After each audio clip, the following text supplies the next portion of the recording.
Ya, assalamualaikum warahmatullahi wabarakatuh. Bertemu lagi dengan saya di channel Putu Nembalamong. Untuk edisi kali ini saya mau ziarah ya. Ziarah, kirim doa tawasul di dusun Keban, Desa Medang ya. Nah, ini mau tawasul ke leluhur saya. Ikuti kegiatan saya ya selanjutnya. Assalamualaikum warahmatullahi wabarakatuh. Bertemu lagi dengan saya di channel Putu Nembalamong. Nah, untuk edisi kali ini hari Jumat Pon ya. Ini biasanya kalau pagi ramai pengunjung ya. Hari Jumat Pon. Saya ziarah di makam Bapoyopati, leluhur saya ini.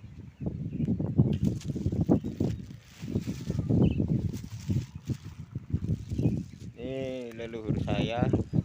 Kebetulan saya perjalanan ke Surabaya, mau ke Lontar melihat proyek di Pondok Dasima ya. Nah, ini saya mampir ziarah ke makam Bapoyo Pati Medang. Ini saya membawa garam ya.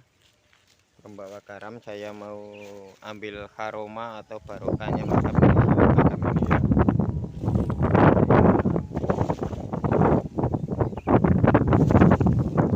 Mengisi garam dengan ayat-ayat rupiah di makam ini ya.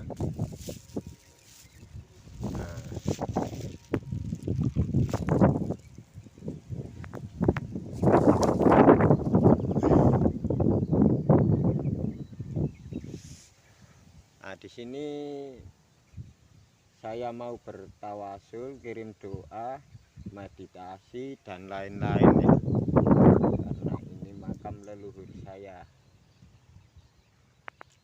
di dusun Keban, Desa Medang, Kecamatan Glagah. Nah, ini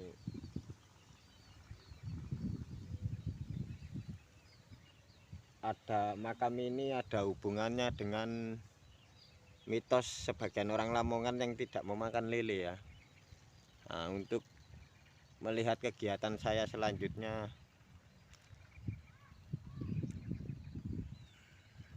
lihat video berikutnya.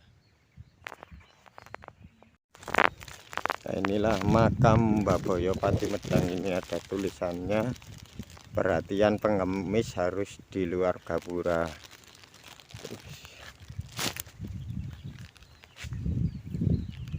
Nah, inilah bentuknya. Dulu saya terakhir ke sini tahun 2014 ya, sama mantan istri saya.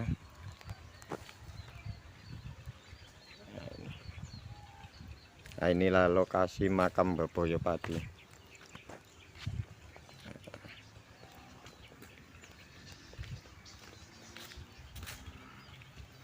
Nah, ini saya mau wudhu dulu. Saya taruh kameranya karena kak saya sendiri ya ini ya.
saya membawa garam.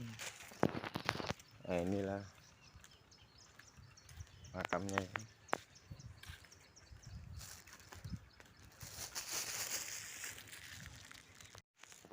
Nah, inilah makam Mbah Boyopati ya.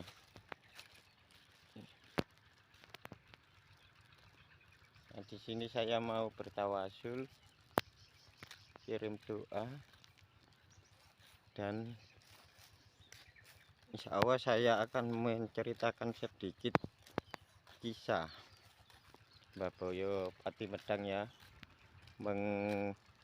versi saya pribadi, cerita singkat dari ibu saya.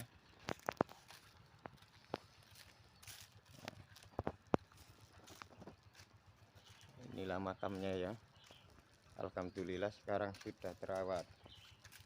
Assalamualaikum warahmatullahi wabarakatuh. Nah, ini saya Abdul Somad.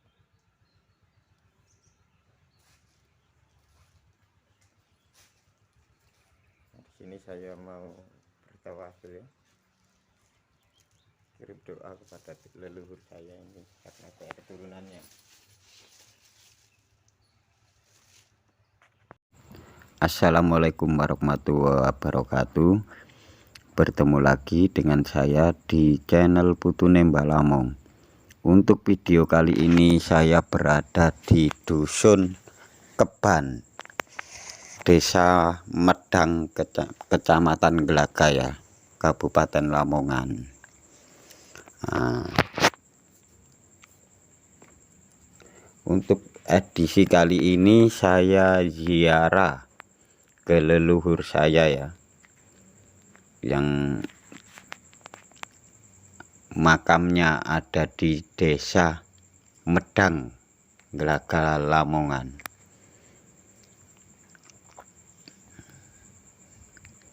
Nah, ini biasanya kalau pagi rame pengunjung kalau hari Jumat Pon.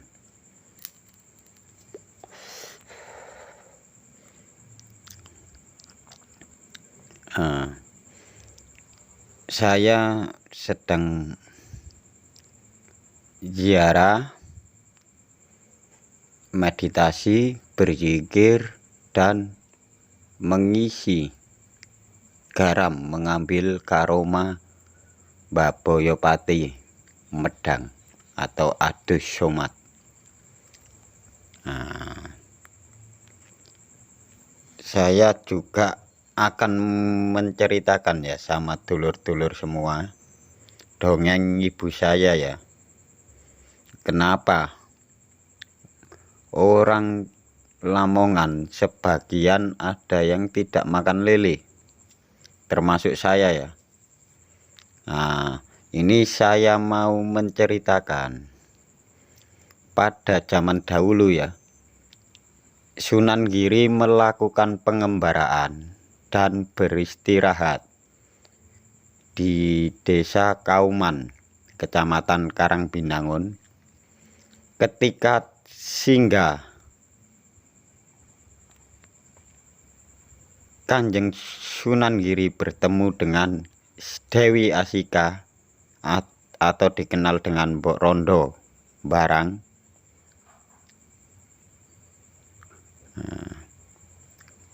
Nah, dia mampir ke rumah Mbok Rondo ya, di rumah Mbok Rondo. Nah, pada perjalananku pulang, saat melanjutkan perjalanan, di tengah perjalanan Sunan Giri teringat keris pusakanya yang bernama Koro Welang ketinggalan di rumah Mbok Rondo Barang.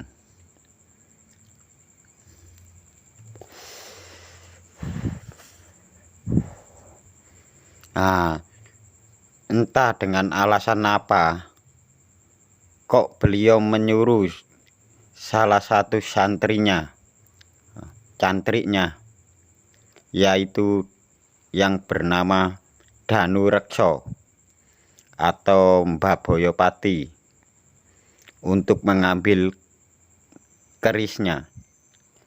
yang ketinggalan di rumah Mbok Rondo barang. Karena Mbok Rondo belum kenal dengan Danureksa, maka Danureksa itu takut. Mbak Boyopati itu takut kalau langsung mengambil di rumah Mbok Rondo.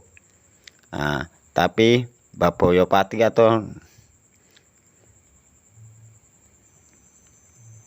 Danureksa ya, ini dulu itu berilmu tinggi di masanya.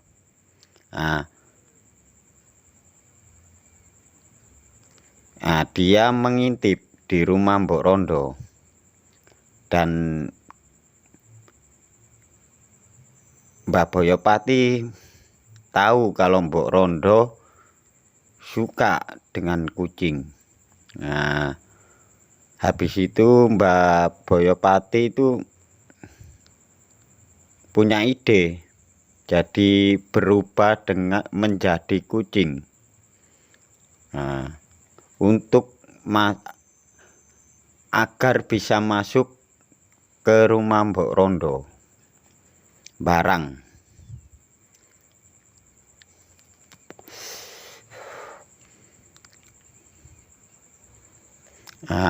Tidak disangka-sangka yang bukan-bukan, agar tidak disangka yang bukan-bukan ya.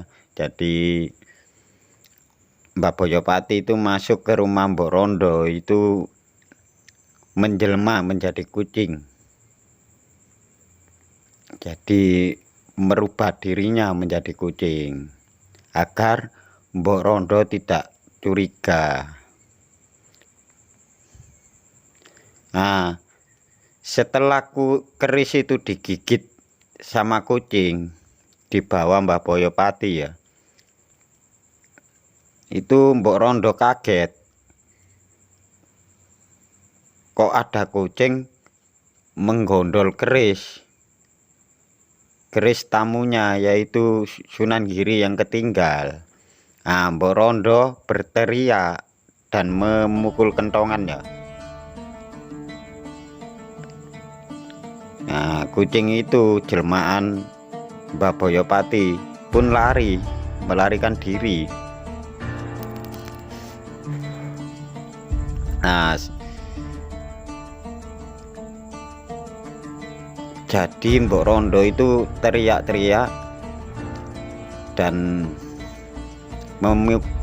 memukul kentongan ya. Jadi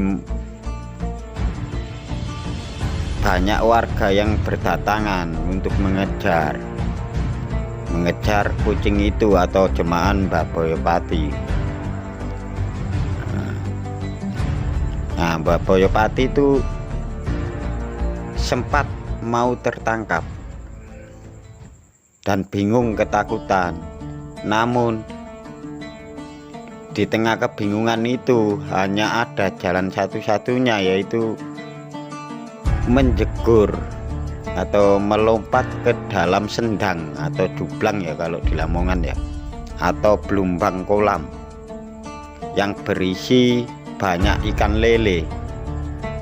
Nah, tanpa pikir panjang Mbak Boyopati atau Mbak Danureksa ya, itu menyeburkan dirinya ke dalam kolam dan menyelam sampai beberapa waktu. Nah, ketika para pengejarnya, jadi warga yang mengejar itu sampai di tepi kolam, mereka curiga maling yang mereka kejar itu kok tiba-tiba hilang. Nah, banyak yang menduga bahwa malingnya ada di dalam kolam, namun ada juga yang meragukan karena di permukaan kolam banyak ikan lele ya yang bergerombolan. Kalaupun ada orangnya, ikan lele tersebut pasti akan semburat karena takut. Setelah ditunggu berapa lama ya, Mbak Boyopati itu nggak muncul-muncul. Akhirnya mereka pun kembali, dan tak lama kemudian Mbak Boyopati pun muncul dari dasar kolam dan berterima kasih kepada ikan. ikan lele yang dianggap telah menyelamatkan dirinya dari kejaran orang-orang Mbok Rondo atau Mbara. Nah, dia itu berucap, karena lele itu sudah menolong dia berucap, kelak anak turunnya itu tidak akan memakan lele. Nah, karena lele itu telah menolongnya, jadi dia jebur, malah lelenya itu mengambang kan gitu. Makanya kalau zaman saat ini ya, banyak orang Lamongan sebagian yang tidak makan lele, terutama saya. Nah, kalau dilanggar itu biasanya orang mempunyai penyakit kulit. Seperti pengalaman saya ya, saya dulu di Malang pernah bekerja jualan ikan lele ya. Saya hanya mengolahnya saja tangan saya itu gatel. Nah, itu semasa orang tuaku yang laki-laki masih hidup itu bilang kalau saya itu gara-gara ngolah ikan lele, jualan ikan lele. Nah, disuruh ziarah ke makam ini.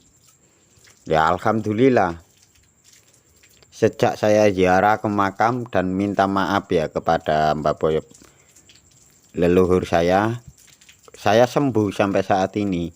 Dan bekas-bekasnya itu masih ada, bekas gatal itu, sampai pas saya ijab kabul juga itu masih sakit, saya masih ada bekasnya.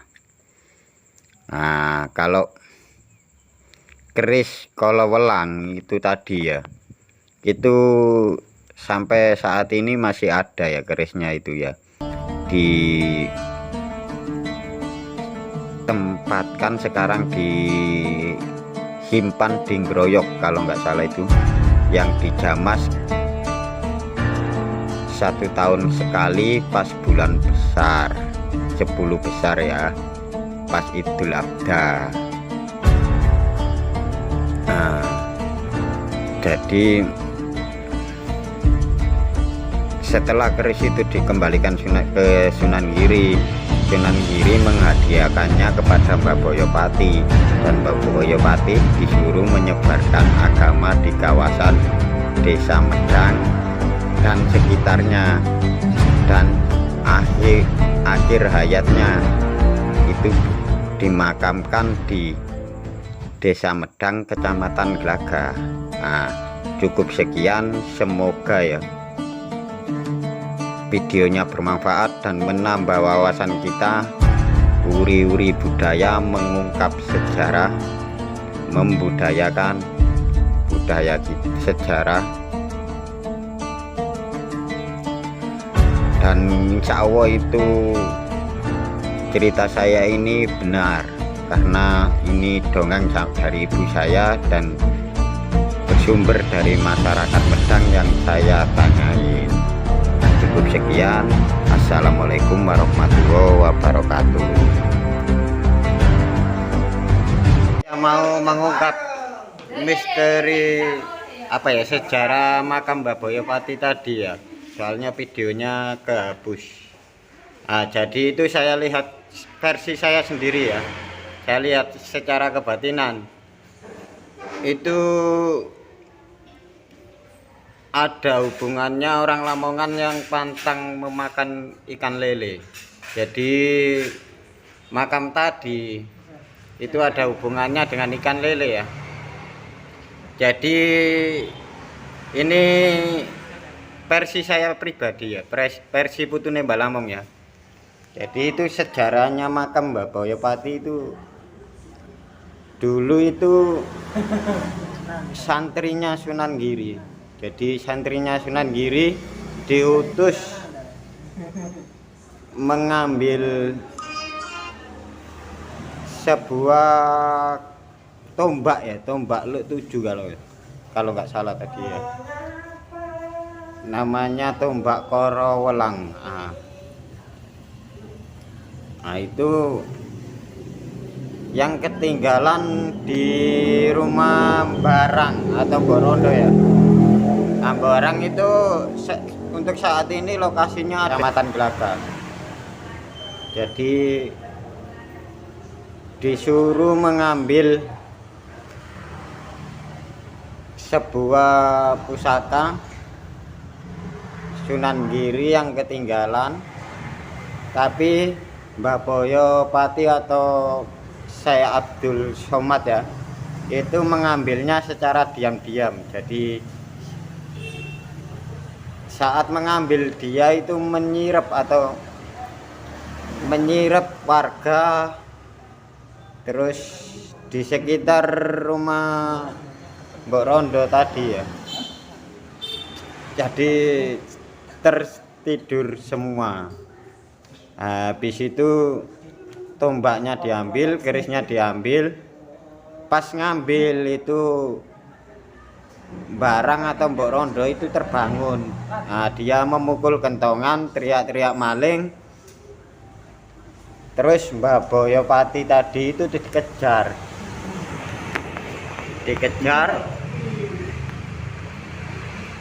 sama warga ya. Jadi di situ itu menurut isyarah kebatinan saya tadi ya, ini versi saya pribadi ya.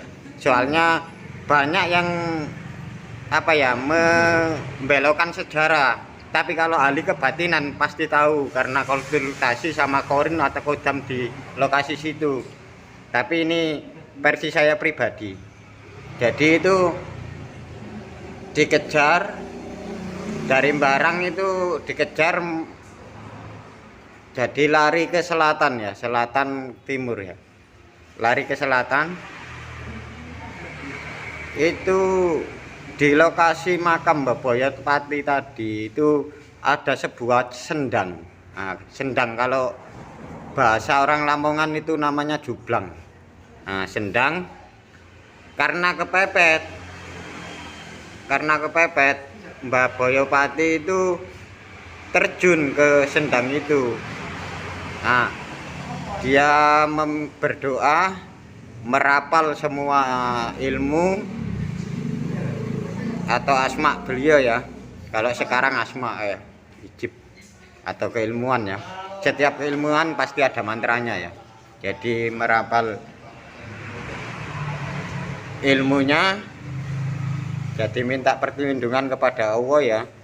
Habis itu lele itu timbul, jadi menutupi beliau ya, menutupi beliau. Ketika warga nyampe di sendang itu, melihat yang dilihat hanya lele. Jadi warga yang mengejar Mbah Boyo Pati tadi itu balik.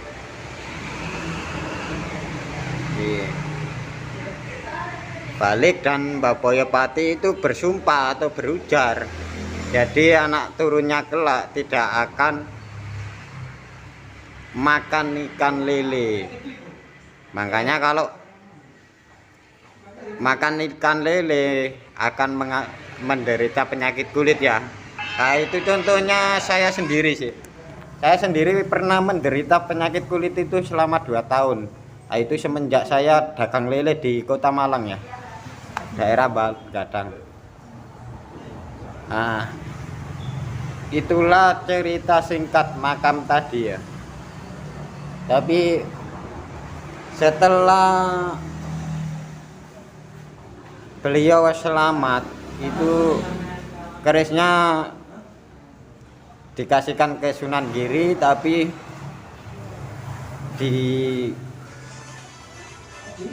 diamanakan kepada beliau, jadi dikasihkan kepada beliau lagi ya.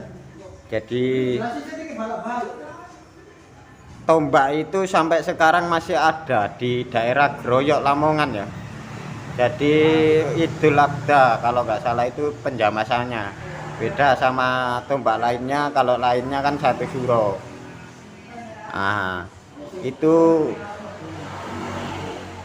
Itulah cerita singkat tentang Mbah Boyo Pati Medang yang karomanya luar biasa, sangat luar biasa. Saya tadi di situ energinya itu sangat besar sekali ya. Jadi saking saktinya ya. Jadi ilmu-ilmu atau karomah beliau yang masih ada di pasareannya. Makanya sampai sekarang anak turunnya yang melanggar, yang memakan ikan lele itu pasti mengalami penyakit gatal. Nah, itulah sekilas cerita ya, kisah Mbah Boyo Pati Medang. Jadi yang anak turunnya tidak memakan lele. Nah, saya begini, saya menceritakan dengan versi saya itu, saya berdapat dari sumber kebatinan saya ya. Terus kedua, bersumber dari cerita ibu saya, kan gitu. Jadi kalau saya lihat di Google, di situs yang pernah saya baca itu banyak orang membelokkan sejarah. Nah, jadi bukan asli turunannya, tidak pernah mendapat cerita atau wanti-wanti, tapi menulis. Nah, itu salah. Jadi itu sama saja membelokkan sejarah atau membelokkan fakta. Tapi menurut sumber yang saya dapatkan ya, apalagi saya keturunannya, nah itu dari ibu saya, nenek saya, ya seperti itu tadi yang saya ceritakan tadi, itu sejarahnya. Terus menurut kebatinan saya, di situ saya menggunakan beberapa pola kebatinan saya ya, itu juga hampir sama dengan cerita ibu. Jadi Sunan Giri menyerahkan keris ke Mbah Boyo Pati, terus dia diutus atau dipasrai ya, menyebarkan agama Islam di daerah Glaga, khususnya di Desa Medang tadi ya, hingga akhir hayatnya dimakamkan di dusun Gebang, Desa Medang tadi. Nah, itulah tadi ya sedikit penjelasan dari saya, semoga bermanfaat. Salam seduluran, salam asih. Assalamualaikum warahmatullahi wabarakatuh.